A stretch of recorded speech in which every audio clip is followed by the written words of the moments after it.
welcome to another RouterGods video. My name is Humphrey Cheung, and in this video we're going to cover RIP passive interface. So we're dealing with topology 0, which is our two routers and two loopbacks, and we're going to start RIP by itself for right now. We're going to go into router 1, enable conft router RIP. You've seen this before. And version 2, no auto, the typical commands that you would type in to start RIP.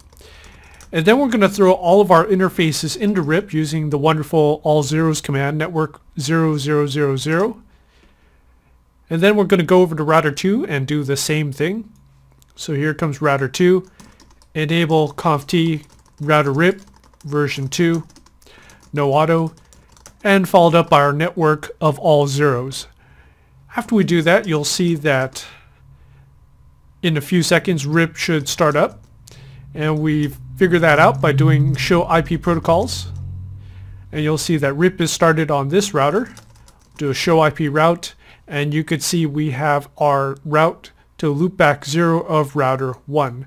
And of course I could ping the all ones address, and loopback 0 should respond back, and there we go, we have a success. So that is normal RIP configuration. Now if I do a debug IP packet, you'll see something interesting here. Of course, this is going to take a while because RIP has a default timer of 30 seconds.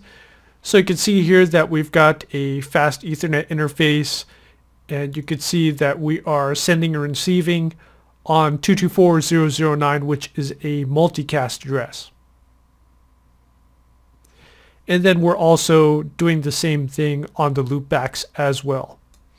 Okay, so you can see here on router 2 we've got a loopback 0 right there. What's happening here is loopback 0, even though it's a virtual interface, router 2 is still sending RIP updates out this loopback 0. Of course, it's not going anywhere, but we want to cut back on that. So there is a command called passive interface inside the RIP routing process that will stop multicast broadcasts or multicast going out of that interface. Now router 2 is still going to advertise this network, this loopback address, into the RIP process, and router 1 will still be able to get there. So you're not actually taking the network out of play, out of RIP, you're actually stopping the multicasts going out of that interface. So let's go back into the RIP configuration. So we're on router 2, router RIP, and then we're going to do a passive interface loopback 0, and then we're going to do the same thing over on router 1 to set its corresponding loopback 0 to passive interface. I'm already in RIP, so that's not a, it's going to be making it pretty easy. Passive interface loopback 0. We'll exit out of there. Then I'm going to start a debug IP packet on router 1, and let's check things out. Of course, we're going to have to wait a while for RIP to respond.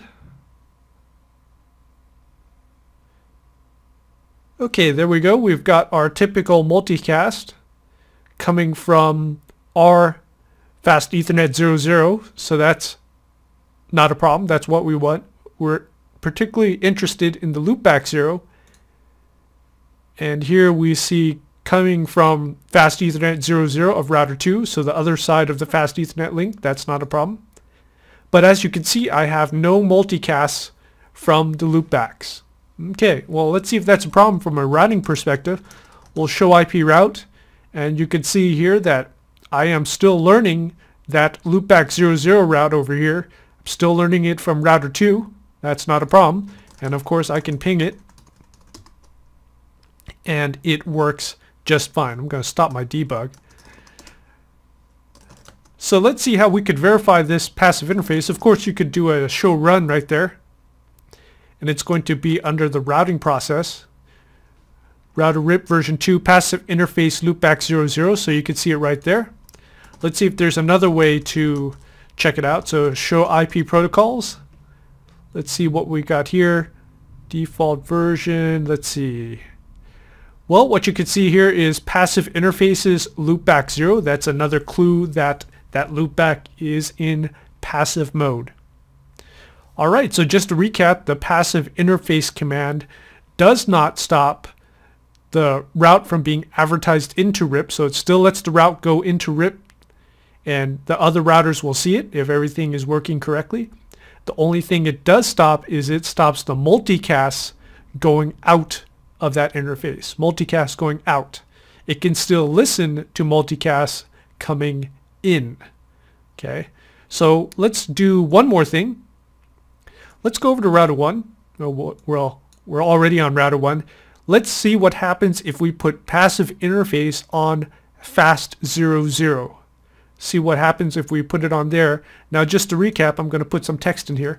Passive interface stops multicast outbound. Inbound multicasts are still accepted. Okay, so let's think this one out. If we pop passive interface right here, we're going to stop our multicast going out. So router 2 is no longer going to get our multicast. So what's going to happen is eventually router 2 is going to lose connection to our loopback. Inbound multicasts are still accepted. So router 1 is going to accept everything coming from router 2. Router 1 will still be able to get to loopback on router 2. Now to prevent us from waiting all day long for our timers, I'm going to go to router 1. I'm going to go into router RIP. I'm going to do timers basic. And instead of the 30 seconds, let's make it 5, 15, 15, and let's see, 5, 15, 15, 30. Then I'm going to do the same thing over on router 2.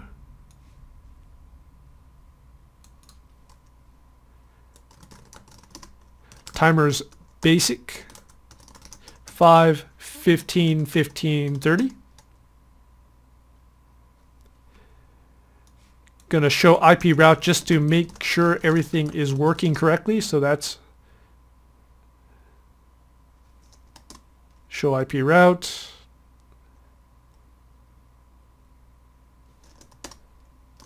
Show IP protocols.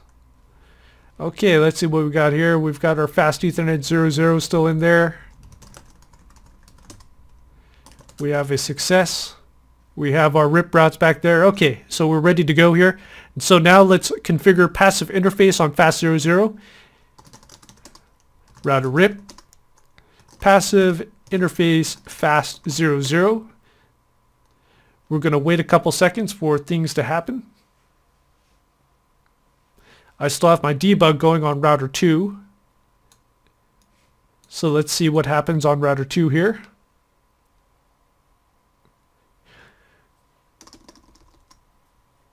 So you can see on router 2 that things have quieted down a lot.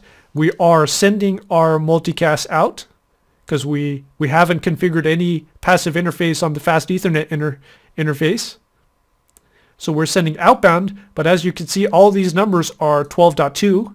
We are not receiving any multicasts from 12.1. Okay, exit out of there, show IP route. You can see here all I have is my connected route. I'm going to stop my debug. Show IP route. And this was to be expected because since R1, fast 00 and R1 is not sending any multicast outbound, router 2 has no way of knowing what is going on with router 1. Okay. Let's go over to router 1. And we hypothesized that on router 1, everything should still be okay. So show IP route. And you can see here, I can still see the loopback 0 of router 2. And I can ping it. And everything is good. Now, of course, since I don't have a full route back on router 2, so if I go to router 2, show IP route, notice I do not have a route back to the all ones address, my loopback address of router 1. So if I do a ping of source loopback 0, that should fail because I can get there, but I have no way of coming back.